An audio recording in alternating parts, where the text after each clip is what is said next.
I fully understand that this is a momentous decision for a president. And if the Senate does me the honor of confirming me, I pledge to discharge the responsibilities of this job to the very best of my ability. I love the United States, and I love the United States Constitution.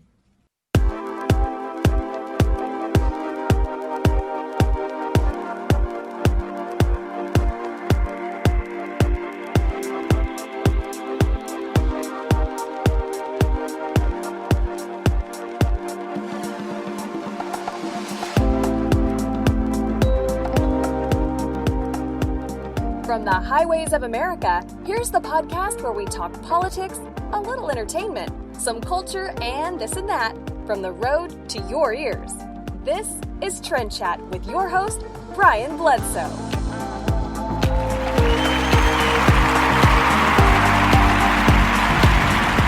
And welcome to another episode of Trend Chat. I'm your host, Brian Bledsoe, and if you want to connect with us on Facebook and Snapchat, it's at TrendChat247, and on Instagram and Twitter, it's at Brian L. Bledsoe. So I wanted to play a clip from the Supreme Court nominee now, Amy Coney Barrett, from Saturday. It was a press conference at the White House, and wanted to play that. In particular, I'll play something else in a minute, but because those words saying that, I love the United States and the U.S. Constitution, that's something right now that is for some across America, especially people that are participating in all these protests and riots, or that's something that they wouldn't even say. And it's unfortunate that that is a popular thought really going on, especially that it's being how it's being portrayed in the media. But yeah, so now we have a nominee, and I know from the past week or so and everything that's been going on since Ruth Bader Ginsburg's passing last Friday, which, wow, it's been over a week already. It just kind of, I was just thinking back on it, like, it just happened a couple of days ago. Then I thought about, no, that was last week. I'm like, wow. So, I guess because so much has happened since then. But yeah, so now we have I guess we're going to have confirmation hearings and all of that and going on.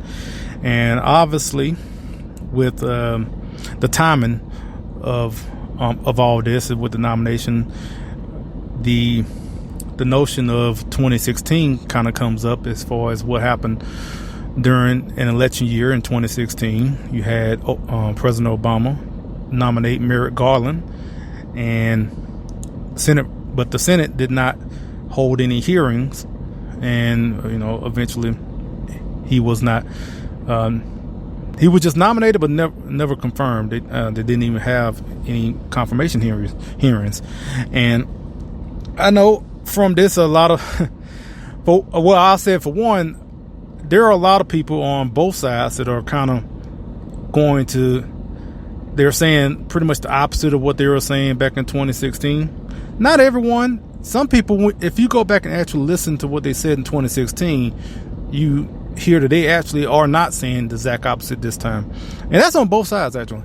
But I guess we'll just start. I guess as far as 2016 goes, let's just start at the top. Let's see what the president at that time, which would have been President Obama, what he said back in 2016 about what is supposed to happen now. When there is a vacancy on the Supreme Court, the President of the United States is to nominate someone. The Senate is to consider that nomination, and either they disapprove of that nominee or that nominee is elevated to the Supreme Court. Historically, this has not been viewed as a question. There's no unwritten law that says that it can only be done on off years.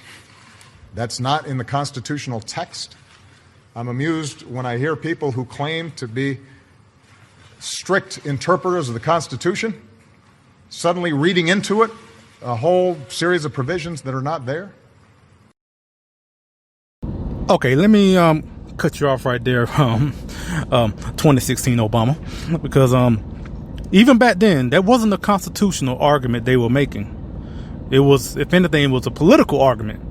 It wasn't something they were saying that it's, what is going on in 2016 was in the Constitution. No, that's not the case. And I mean, actually, what he was saying as far as reading into the Constitution, things that aren't there, that's something that he do. That's something that Democrats do. So for one, it wasn't a constitutional argument that they were making. But as far as me explaining this, I'll play a clip from Senator Cruz. If you look at history, if you actually look at what the precedent is, this has happened 29 times. 29 times there has been a vacancy in a presidential election year. Now, presidents have made nominations all 29 times. That's what presidents do. If there's a vacancy, they make a nomination. What has the Senate done? And there's a big difference in the Senate with whether the Senate is of the same party of the president or a different party of the president. When the Senate has been of the same party of the president, a vacancy occurs in an election year, of the 29 times, those are 19 of them. Of those 19, the Senate has confirmed those nominees 17 times. So if the parties are the same, the Senate confirms the nominee. When the parties are different, that's happened 10 times. Merrick Garland was one of them. Of those 10, the Senate has confirmed the nominees only twice. And there's a reason for that. It's not just simply your party, my party. The reason is it's a question of checks and balances. In order for a Supreme Court nomination to go forward, you have to have the president and the Senate. In this instance, the American people voted. They elected Donald Trump. A big part of the reason they elected Donald Trump is because of the Scalia vacancy, and they wanted principled constitutionalists on the court. And a big part of the reason why we have a Republican majority elected in 2014, reelected in 2016, grown even larger in 2018, a major issue in each of those elections is the American people voted and said, we want constitutionalist judges. And so the president was elected to do this, and the Senate was elected to confirm this nomination. And there you go. And so, even so, going back to 2016, regardless of the rhetoric that's going on, whether we're talking about 2016 or now, as what Senator Cruz just mentioned there, we have, at that time, we had a divided government, as they say. And so there was a conflict between the president, who was a Democrat, and then the body that confirms the Supreme Court nominee, being the Senate. And they were, at that time, was controlled by Republicans. And so for looking back at 2016, I'm glad of what they did in 2016, because they used their majority to stop another leftist, nomination coming from Obama, and they did what they should have done for their constituents as Republicans. And now I fully expect the Democrats to do the same right now in 2020. And I have no problem with them, because that's what their constituents are going to want. So now they don't have the majority, so that's going to be a problem. Now, you've heard from Nancy Pelosi as far as in the House, and they wanting to consider impeachment for this. I don't know where they're going to come up with any charges or anything that would justify impeachment for doing his constitutional duty, for President Trump. But don't underestimate how far low they can reach for to find anything to try to stop this. And we're just in the midst of this. It's just the beginning, really, because the nominee was just announced, and I can expect a couple of things after looking at Miss Barrett's, Justice Barrett, her Judge Barrett, I guess, her resume and stuff like that. I mean, from what I see right now, I think two things are probably going to be the main issue of, I guess, that focus of attack, Democrats, is going to be her faith. And also say that she's not a real woman. Actually, it's, kind of like being a black conservative. You're not a real black man because you're a conservative. So I think they're gonna focus on those two, unless they find something. And trust me, right now, nothing that's came out, but I bet you right now they are trying to find something, maybe a parking ticket, a spin, or any little thing that she has done, and they're going to post about it. And the media is probably going to run with all of it. It could be something very minor, and they're going she, like I said, got a speeding ticket or something. I don't know, just something.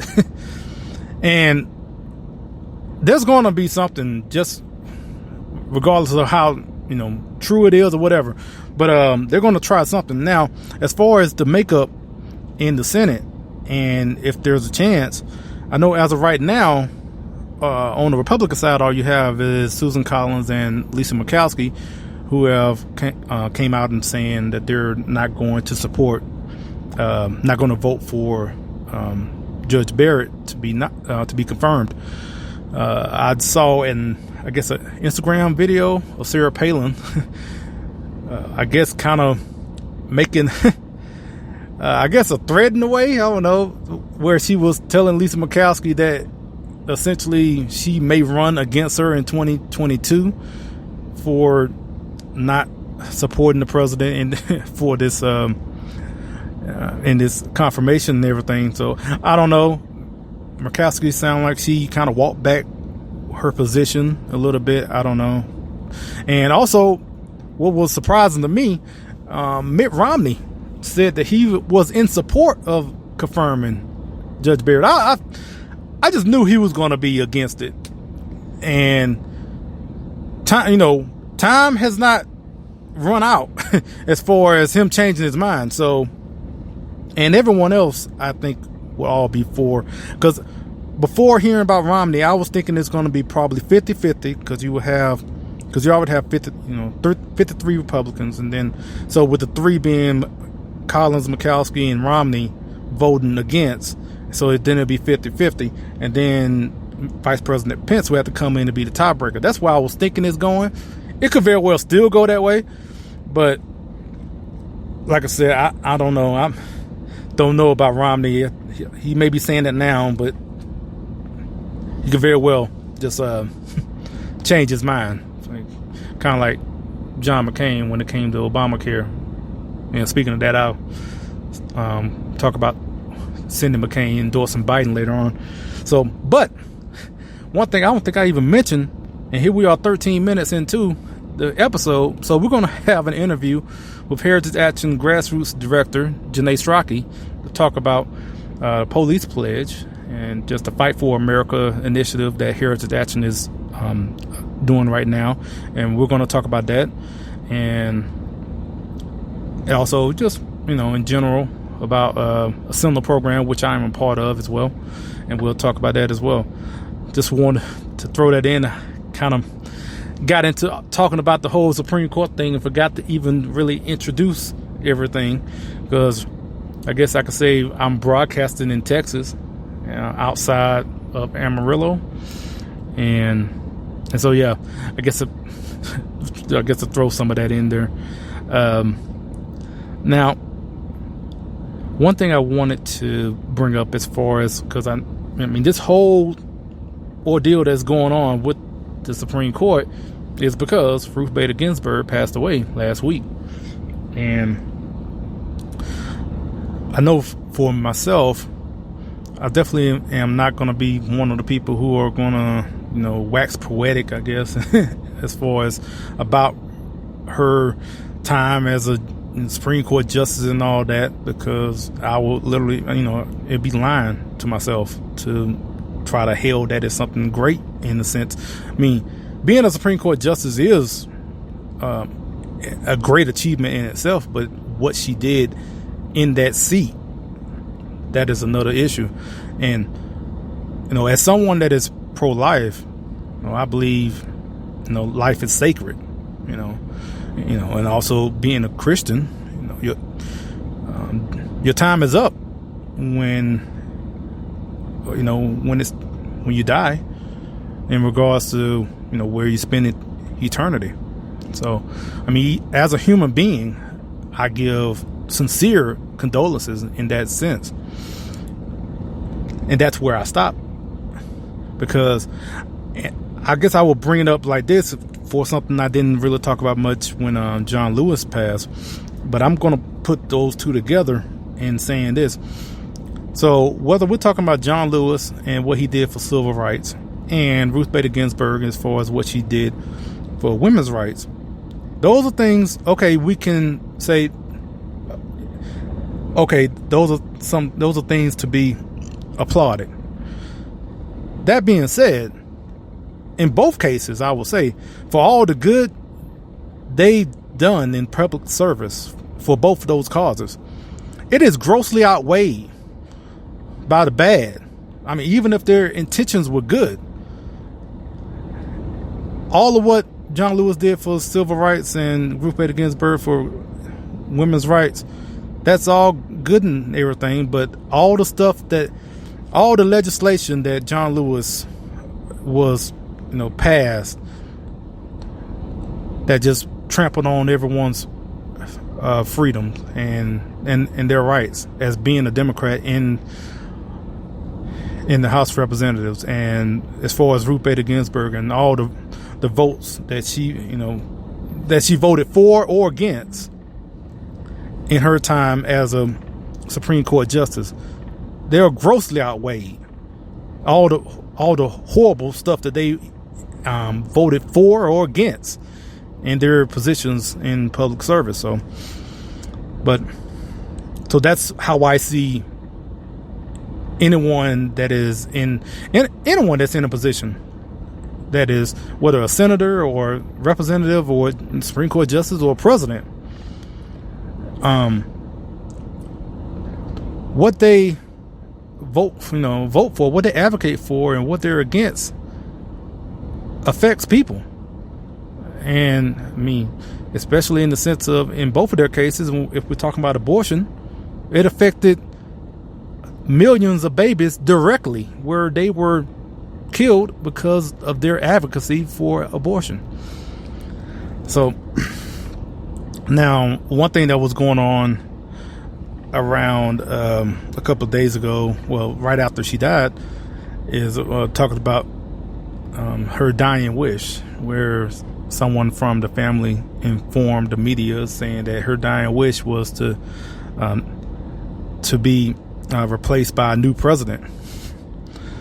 Now, I remember posting on social media that she had a chance, because she died at 87, and she had 8 years to be replaced during Obama years. During the Obama administration, she had plenty of time, and that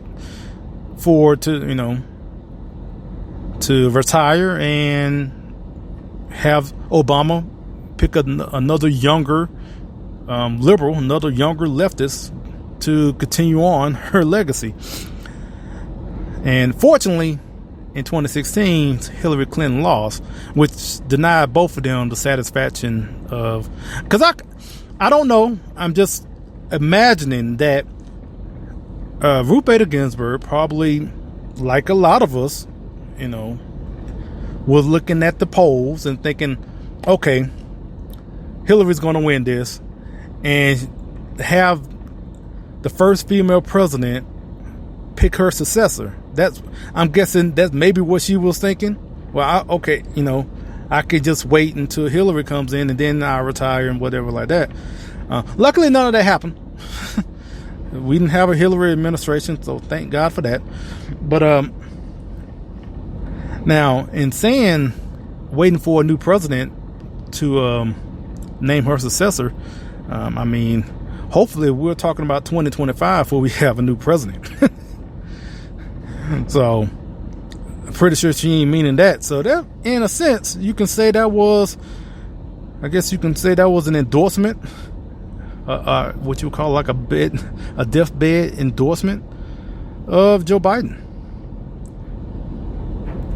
Hey guys, this is Morgan Zegers, the founder and CEO of Young Americans Against Socialism. We are a nonprofit organization working to preserve a free, fair, and prosperous America for generations to come, all by equipping our generation with the truth about socialism. If you're interested in watching our educational videos, donating to the cause, joining the Ask Coalition, or becoming a contributor, you can do all of these things at fightsocialism.org. We hope you'll join us in this crucial fight for the future of our great country. Thanks! Hey everybody, it is Chad Prather, host of the Chad Prather Show. You are listening to Trend Chat with my man, Brian Bledsoe. Come on with it.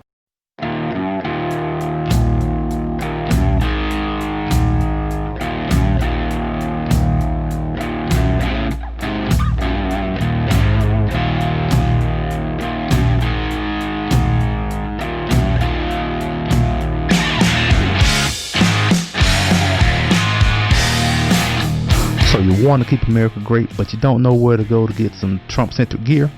Check out TrumpMug.com. And if you put in the code TRENDCHAT, you get 10% off. So at TrumpMug.com, they have flags, coins, mugs, of course. So go to TrumpMug.com, put in the code TRENDCHAT, get 10% off. Again, TrumpMug.com with the code TRENDCHAT for 10% off. All right, so now one thing I have at least have been hearing personally is when I bring up about everything that happened in 2016 in regards to the Supreme Court and all of that, and it seems like what I'm hearing on social media, at least on my accounts in the sense, is that, oh well, you can't admit they're being hypocritical. I'm like, yeah, I can admit that a good number of people are going to be, as they say, eating their words, because they, for one, I'm pretty sure no one thought this would happen again, or at least not anytime soon. And so it happened so quickly within the span of 4 years. So the people, back then in 2016 wasn't really thinking how this is going to play off if this situation happens again. And so as far as how they chose their words, some did. Like, I know that people were getting on Mitch McConnell, but then when you hear what Mitch McConnell actually said back in 2016, it wasn't that contradictory to what he's saying now. And so, but one thing I've thought about in hearing all of this is that I don't think people really understand my perspective, understand my motivation in what, as far as my, I guess, involvement in politics and work and what I am looking to achieve or want to see happen. And I think I should make it clear. If I haven't before, I'm pretty sure I probably talked about this in pieces, but I think I'm going to try to put it all together right now, right quick, before we get to our interview with Janae Stracke of Heritage Action.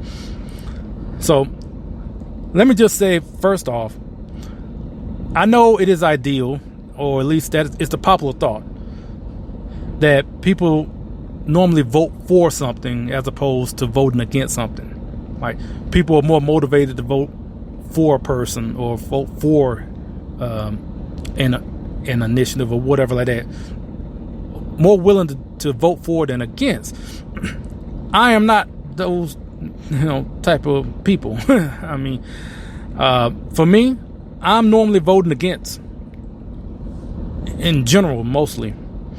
My motivation is more in opposition to Democrats and their policies.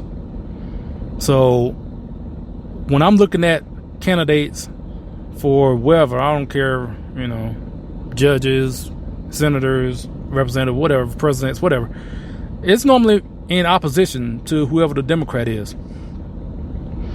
I mean, I would just say, I guess I don't want to start naming too many names, but there have been a few times where I voted for someone, and it's I would say rarely, because I could think of a couple off the top of my head. So Senator Cruz, I voted for him in the Senate, and also I volunteered for his campaign when he ran for president. So, and I voted for my current U.S. representative, Ron Wright, and my current Texas representative, Tony Tinnerholt. And I said that, because I had representatives before who were Republican that I didn't vote for. I was more so voting against. But my current representatives right now in D.C. and in Texas, I'm actually voting for them. And the reason behind all of this, the reason why I'm more so voting against someone as opposed to voting for someone is because I don't know most of these people. That's one reason. And another reason is, honestly, that a lot of Republicans are just too moderate for me to actually, I guess, endorse. I mean, I'll vote, just because the Democrat that's running against you is worse. But yeah, I don't know anyone like that to really say like, oh yeah, I'm voting for him because I really, think that person is going to do the job and all of that. Now, I know there are maybe a couple of friends who are listening that are or have run run for office or in office right now, and a lot of cases I couldn't vote for them. So I would say someone like Coney Burton, when she was running for Texas Senate, I would have voted for her, but I was never in her district. I was always close. I was nearby. I maybe like a couple of streets over, but I was never in her district. I would have voted for Coney, or someone like Jonathan Stickland. I wasn't in his district, but that's someone I would vote for when he was in Texas House. But yeah, like I said, but for the most part, when I look at the policies for the Democrats, that is the main motivation, is to stop as much as I can by not voting for Democrat policies and these Democrats. Because the policies are detrimental for this country to anyone who values their rights, freedom, life, liberty, and pursuit of happiness, all of that. Advocating death with abortion, enabling envy and entitlement, to use taxes to punish successful people and involuntarily pay their fair share, to satisfy the greed of those who didn't earn it. Promoting lawlessness, whether we're talking about illegal immigration or the riots that's been going on until recently, because a lot of Democrats are coming out against these riots now mainly because it's hurting their poll numbers. So it's not even because they think it's the right thing to do. It's not politically working for them right now. So, but no matter what it is, their solution is more government control, more laws, more bureaucracy. The party would just do something because, our society has abandoned any sense of personal responsibility. A good portion of us and other people just want something done. And oh boy, the Democrats love to hear that. Whenever some tragedy comes around, people just scream, the government need to do something. Democrats are just right there to say, okay, let's just use this for more power, for more control, just like this whole thing with COVID right now, actually. And there's a good number of Republicans who are the same way. So I'm saying this and also acknowledging there are Republicans who are like this as well. The difference is that Republicans have to hide it. During campaign season, they're going around saying, yes, I'm for limited government. I'm a, staunch conservative. And then, after they're elected, reelected and whatnot, then they go back and be basically Democrat lights. But for the Democrats, this, that's their motto. Like, we're going to run your life whether you like it or not. That's how they see government, and that's how they look to, as far as any policy that they're advocating for. Look, like I said, it doesn't mean that when I'm saying all of this against Democrats is that, like, as I mentioned, Republicans are not perfect, because like I just mentioned just a minute ago, you have a good number of Republicans who just as much want big government as much as these Democrats do. But when looking at both platforms, I guess if we just look at it from that point, I'm much rather have one than the other. And I'll just say again, and this is something I would kind of want to keep talking about, or keep bringing up, that, we can always go around, especially for people who are not really into politics, or people not really really into all of this and that's going on, and want to say, like, okay, let's agree to disagree, or, well, that's just your opinion and all that about Republican, Democrat, or even the ones that say, oh, well, they're all the same, it doesn't matter which party or whatever. And to that I would just say you're wrong. There are some differences, but I also will say there is a right and wrong way of what we're doing, what we're voting for. At the end of the day, as I've said before, we both can be wrong, but one of us is doing something somewhat, I guess, more right than the other, because there really are two different views of America that is, especially right now. I mean, there was a point where you had some moderate Democrats that maybe weren't as far to the communist part or the socialist, but that is long gone. I know a lot of people I think they're holding on to an idea of the Democrat Party, even if, you could disagree with how Democrats were in the past, but I mean, there were a semblance of moderates, but all of that is gone, really, especially when it comes to Democrats. I mean, there's plenty of moderate Republicans, and like I said, I don't really care for them either. But yeah, at the end of the day, we can look at, and when I say at the end of the day, I'm talking about absolute truth. I'm talking about at the end of the day, in the eyes of God, one of us is doing something more right than the other. And I think that's just something, well, one, we don't really have that as far as people believing in absolute truth and all of that. But nevertheless, there is an absolute truth. And like I said, at the end, we're all going to figure out whether we were somewhat right, all wrong, or whatever like that. And who knows when that day will come. But we should all, I guess, my favorite quote, one of my favorite quotes that I think about, and I don't know who actually said it. I think it's been attributed to John Adams, but I don't know. But it's the duty is ours, and the results are God's. This is Lacey Williams, the founder and president of Expressions Magazine, letting you know that you can order our quarterly magazine and support female conservatives by visiting express-conservatism.com, or you can follow us on social media. On Instagram with the username of expressions_conservemag, or on Twitter with the handle of @express_conserve. Get your copy today. Hey, this is Antonia Okafor with Empowered, and you are listening to Trend Chat with Brian.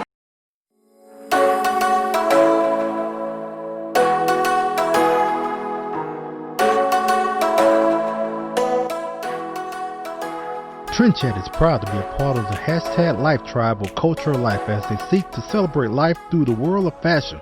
Go to COL1972.com and get 10% off your purchase when you enter the code Trend Chat.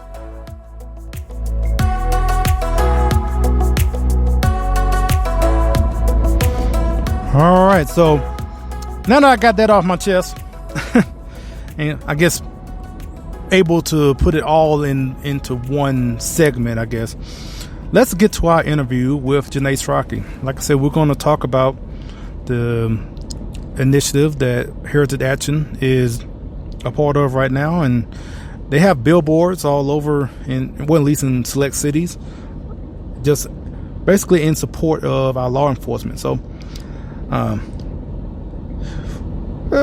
without any further ado, here's our interview with Janae. Hello, this is Trend Chat, and we're very pleased to have a returning guest on the show. She is the Grassroots Director of Heritage Action for America, Janae Stracke, and we're going to talk about an initiative that is going on currently with Heritage Action involving backing our police officers, our law enforcement in the midst of what's going on. So, Janae, how you doing? I'm doing great. Thank you so much for having me back on. So, this initiative right now that is going on, I've already seen the billboards well, at least in Dallas and other cities. And I mean, being a truck driver, I'm pretty sure I'm probably going to see them in other cities as well. But tell everyone about this, as it's called the Police Pledge.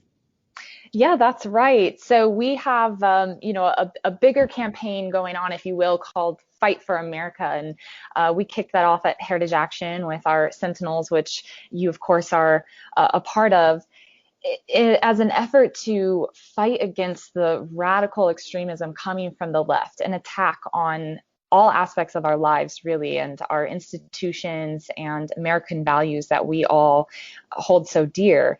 And one plank of that is support for law enforcement. And we have seen over the last few months, we've been watching some of our cities across the country literally burn to the ground. And the mob came for our law enforcement. They came for police. And, in the name of equality, which of course is just a guise for their, to further their agenda, we have seen the media and a lot of people across the country start villainizing police officers. And we know that that is not a sentiment shared by the majority of Americans across this country. And so we have started this initiative to stand up and say we stand with our law enforcement. And we know that we cannot survive as a society without law enforcement. We free from mob rule and violent insurrection, which is part of our police pledge. So you mentioned the police pledge. I'd love to share a little bit about that as well. To all the listeners, if you have not signed our pledge yet, go to policepledge.com. We have over 130,000 people across the country who have signed this. But more importantly, we have members of Congress, U.S. senators, governors, state and local officials that are signing on to this. And we see this pledge as a line in the sand. You either support law enforcement or you don't. You either support law and order or you support chaos and mob rule. Which is it? And we believe that Americans across the country, as we lead up to the election in November, we deserve to know which of our elected officials or candidates feel that way. Which side are they going to stand on? So you can go to the Police Pledge and see who has signed on to this. Again, that's at policepledge.com. And I'll just read to you. It's very short and sweet. And to the point, I should say. So the closing line says, I stand with America's police and pledge to oppose any bill, resolution, or movement to defund the police. And we see that as the line in the sand. It should be easy to sign. We've had many representatives across the country say it was a no-brainer, and it's really taken off. Yeah, and I guess when I went to the website, I said a couple of minutes ago before we started the interview and seeing the numbers, as of right now, I saw there were 20 senators, over 150 representatives, 2 governors, and over 200, or I think it was exactly 200 state and local officials. That's right. Yeah, right now we are just one member shy of having half of the sitting Republicans in the House signed on to this. And at this time, we don't have a single Democrat from Congress signed on to this pledge, which just shows you how extreme and radical the Democrat Party has become. This probably is not shocking to most of your listeners, but there's just no middle ground in the Democratic Party anymore. And the fact that there's not a single member of Congress who's been able to sign on to this pledge should be frightening to everyone across America. And what are their excuses? I mean, I can use other, I guess, sugar-coated words, but really, what is their excuse for not signing? I'm not sure that they have a good excuse. They've just bought into the mob mentality, and I think more than anything are just afraid. They're not willing to stand up for what is right. I think they know that we need law enforcement, but we've seen this play across or play out across the country in cities like Minneapolis and, cities that are defunding police. We've seen it happen in Los Angeles, New York City, San Francisco, and now even Dallas in Texas, which are pushing to slash their budgets and cut funding for the police. And what we're seeing as a result of that are top law enforcement leaders resigning, stepping down. We're seeing violence and crime on the rise. In Dallas specifically, violent crime is on the rise, and in 2020, their murder rate is set to surpass last year's rate, and aggravated assaults are up 21%. So you see over and over again the numbers, the correlation between the two, that violence continues to increase as cities cut their budgets for law enforcement, and as law enforcement continues to realize they are not supported by their elected officials, the elected officials in their city don't have their backs. They don't want to continue putting their lives on the line. They're literally dying. Just this last week, we saw in Los Angeles 2 police officers shot in their vehicle, hunted down, and then as they were at the hospital being treated, protesters showed up and were chanting that they hope they died. That's the extreme that we're seeing, and for Democrats to not be able to see the chaos that is causing and stand up and speak out in support of our law enforcement is really discouraging. And I think it should speak volumes to everyone walking into this election. And what kind of America do you want to live in? And I should add as well, we did some recent polling at Heritage Action, and we found that 79% of respondents in battleground states, so swing states across the country, oppose the movement to defund the police. So the media and social media would have you believe that this is something Americans across the country want, but it is the exact opposite, including amongst Black Americans who a Gallup report actually showed many would like to see an increase of police in their communities. Yeah, and I know I've heard it was like a clip from Tyler Perry in particular where he was being interviewed, and he kind of basically mentioned the same sentiment as you just said, as far as, they're not looking towards defunding police, but we need more police. Mm-hmm. And I know speaking of excuses from Democrats in particular, are you getting any pushback from any Republicans?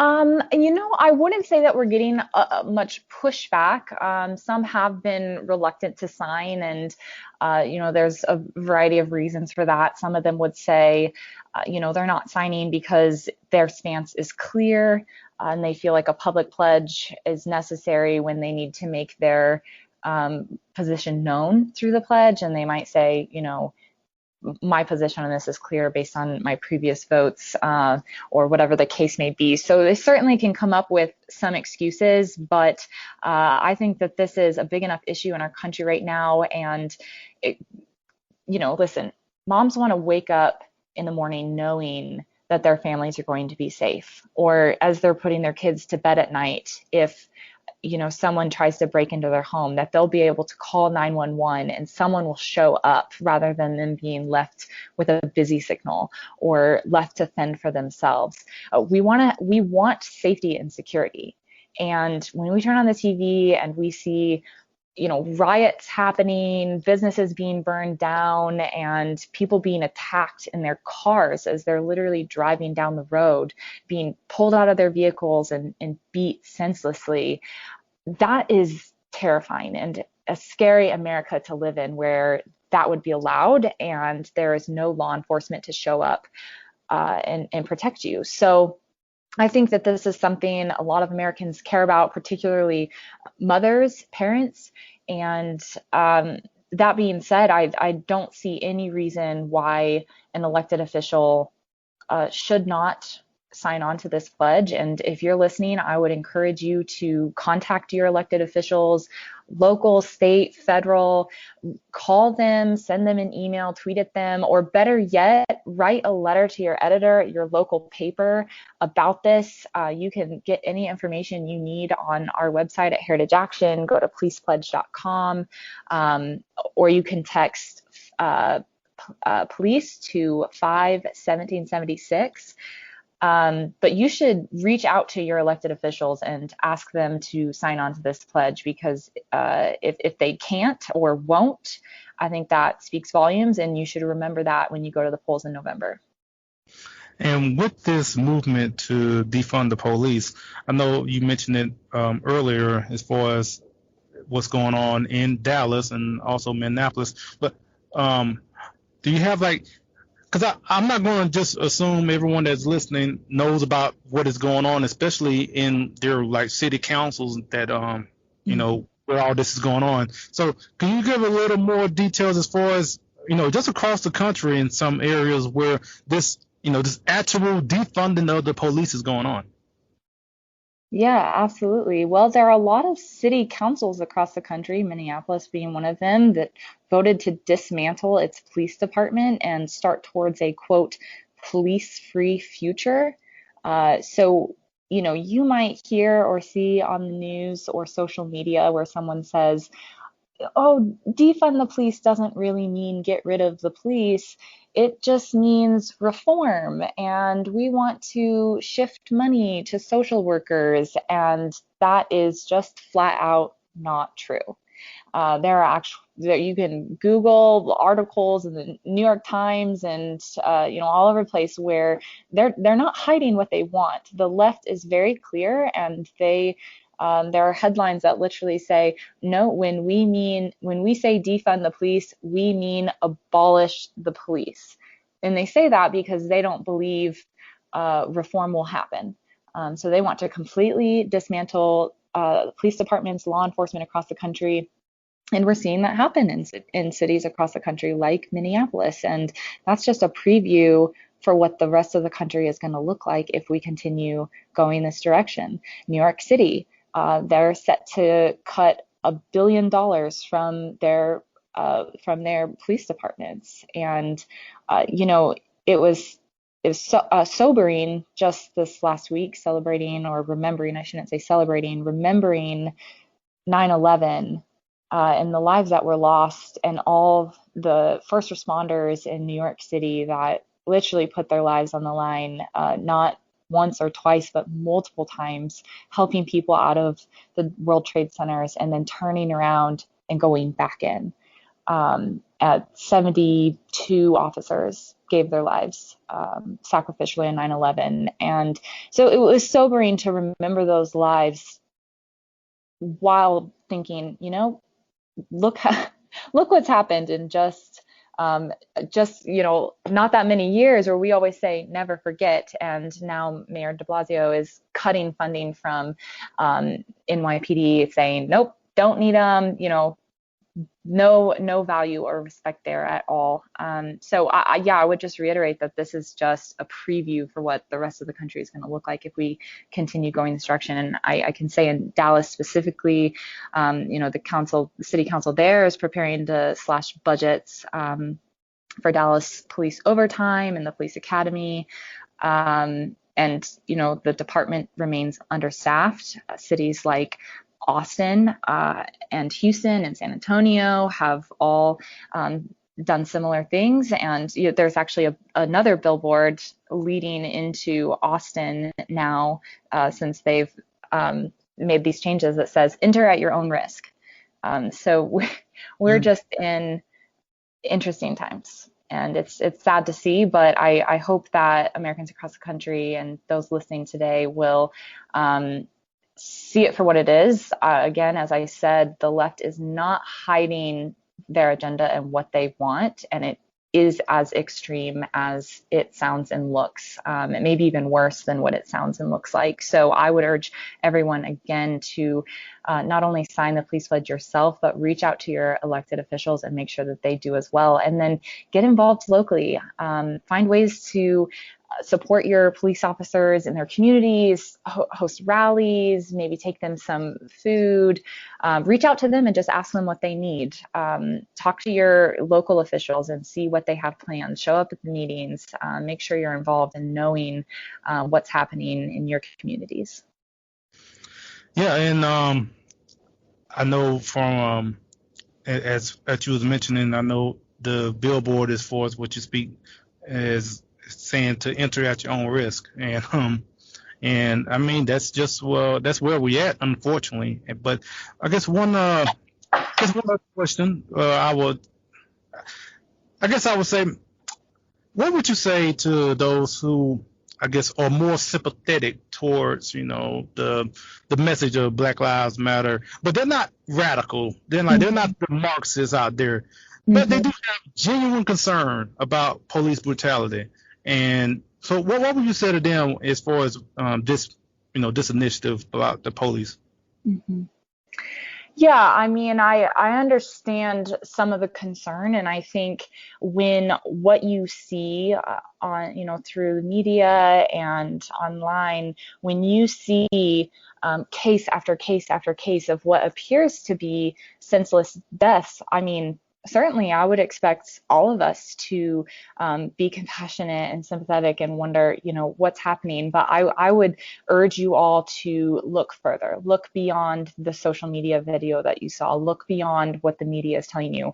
In today's day and age, we have to believe what they're not telling us, what it's saying. So I would urge you to look a bit further, because the statistics on police brutality are actually incredibly low.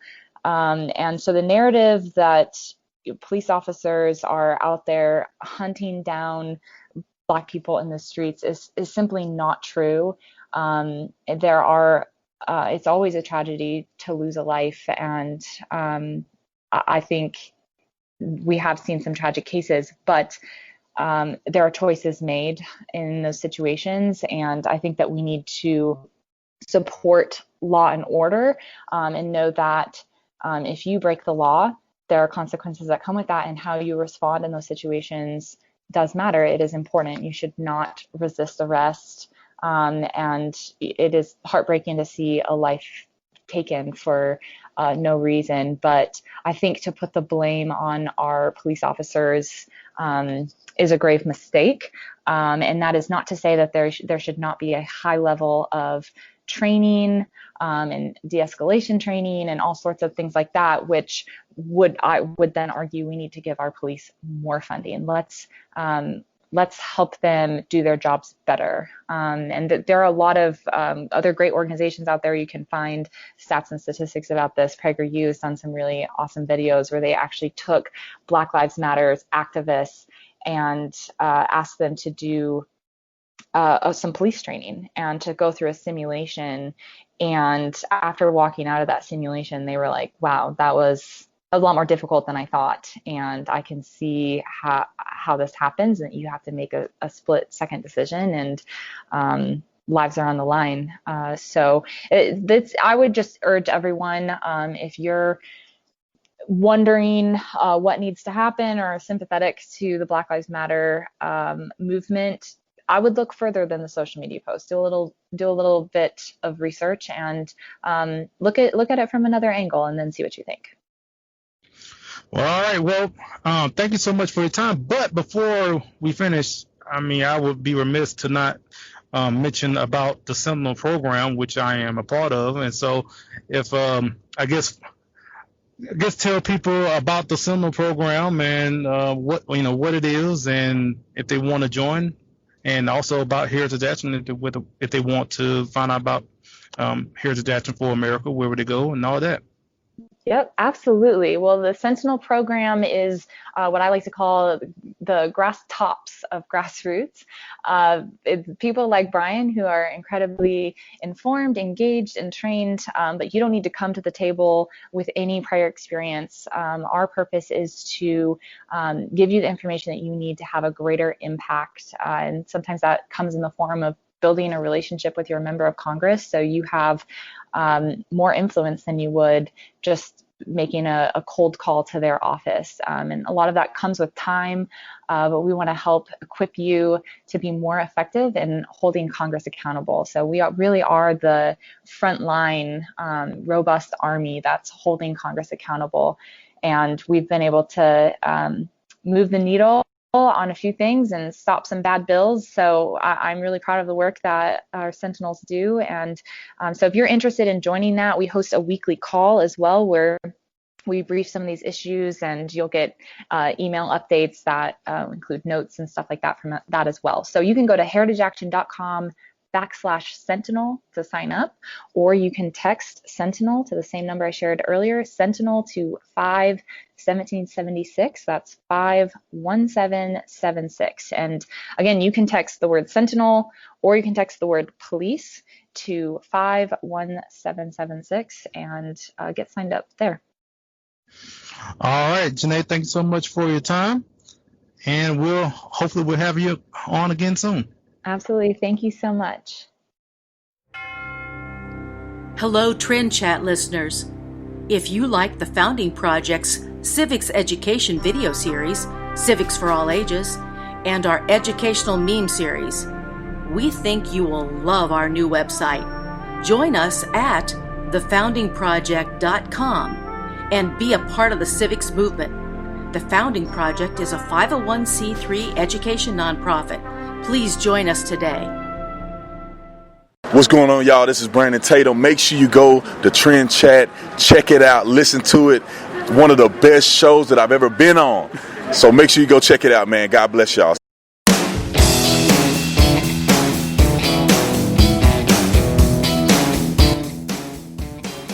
We here at Trend Chat, we are proud to be part of the 1776 militia.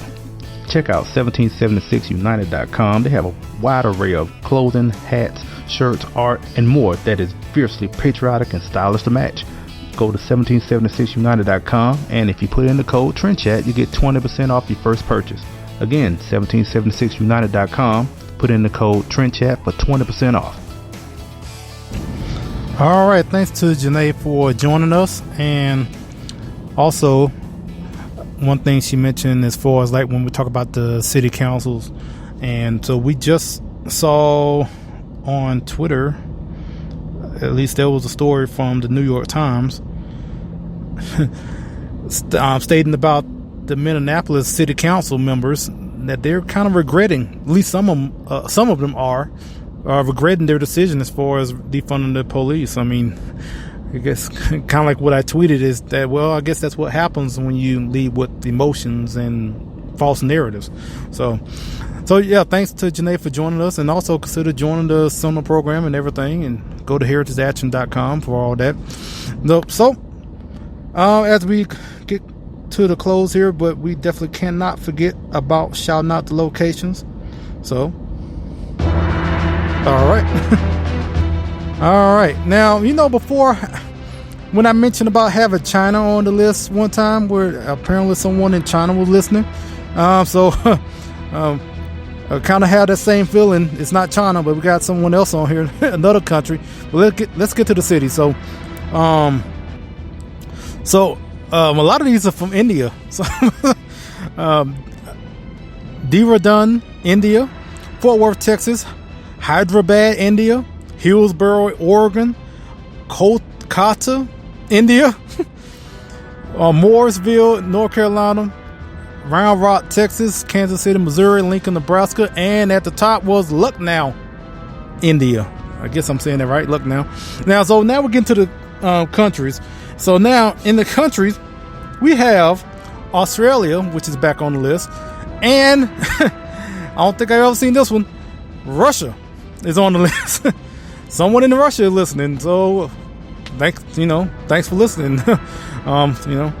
That's kind of, I was shocked to see that. We're kind of like seeing China on the list, but also, and number 2 is India, still holding strong in the number 2 position, and of course United States. But the percentage in United States is like 45% listening in the United States, and then it's like 30% India, 20% Russia, and then 4% Australia, which, so yeah.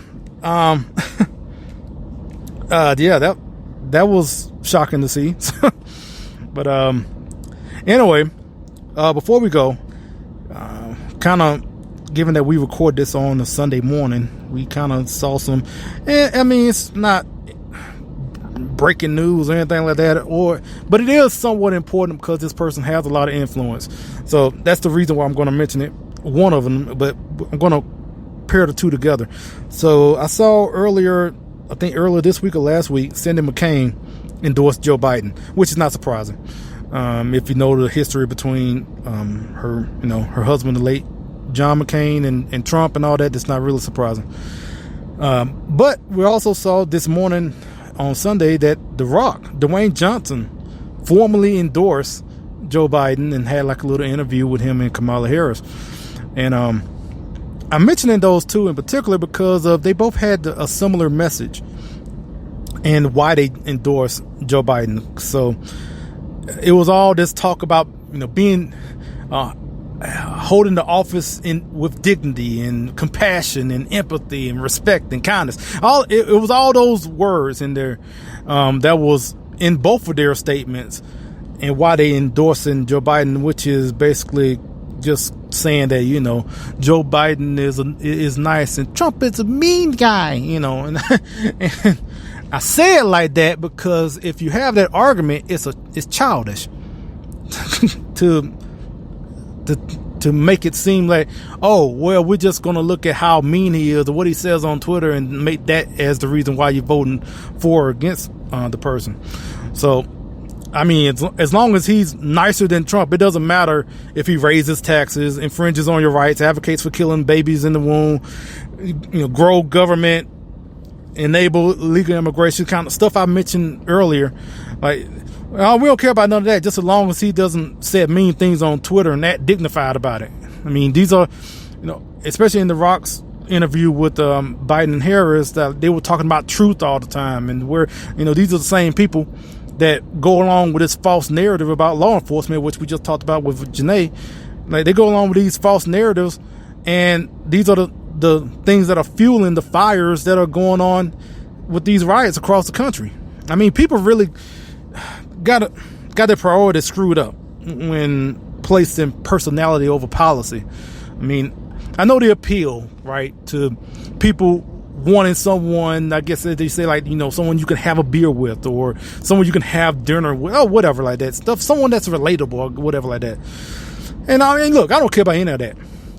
Will you do the job? That's what I would ask the candidate, whoever it is. Will you do the job? Will you protect our rights? Will you not advocate for killing babies? Will you not reward illegal immigrants with citizenship? All right, we agree on all that? Okay. All right, good. I'll vote for you. I don't need no hug or anything or have to feel all good inside. Just do your job. I don't never have to see you again. I don't care. Just do all of what I'm saying there. That's all I want. We ain't got to be buddies. I don't care. Just do your job. So anyway, thanks for listening. Appreciate everyone listening. And from all over the globe, whether it's, Lincoln, Nebraska, or wherever it is in Australia or India and Russia, and all of them, thank you for listening. And tell everyone about it. TrendChat247.com. We're also on Amazon Music now. Forgot to mention that. But yeah, we're on Amazon Music. So check us out. Like, share, subscribe. And until next time, we'll chat with you later.